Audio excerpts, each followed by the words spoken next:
Yon, magandang buhay. I'm back. Again, it's Mang Bless.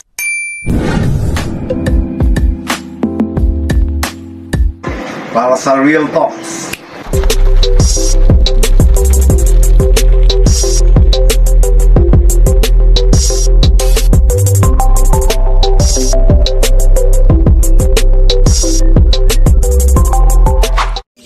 Magandang buhay.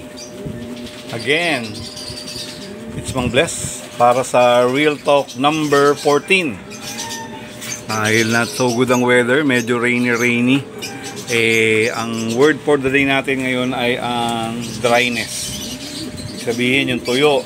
Check po natin kahit nag-uulan, check natin yung dryness ng kulungan natin. Kasi sabi nga sa Karate Kid, unti-untiin ko lang po kayo na bigyan ng information. Yan, kung dry, yung mga pagkaano nila. Kasi ang halaga po ng dryness ay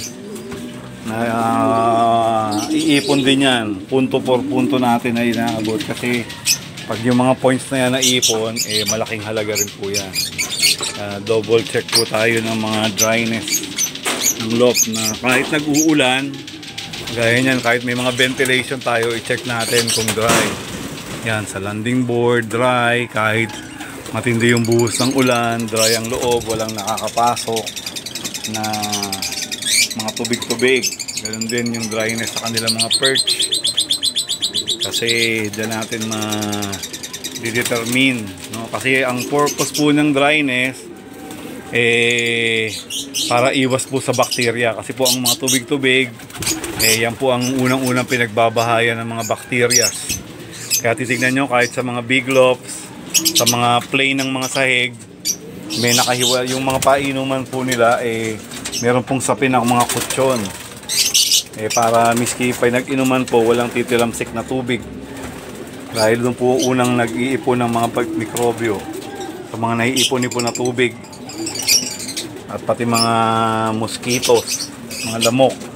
Para ang favorite na dali ng manok ng lamok ay yung mga bulutong. Kaya yan po, para mapag-isipan natin na maingatan, no? Na hindi po maging basa yung ating mga lofts. Kahit kung trapal-trapal, okay po yun. Pero mas maganda po yung wala na po kayong i-adjust kahit biglang mag-ulan.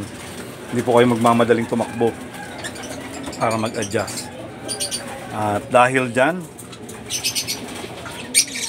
peace. Thank you.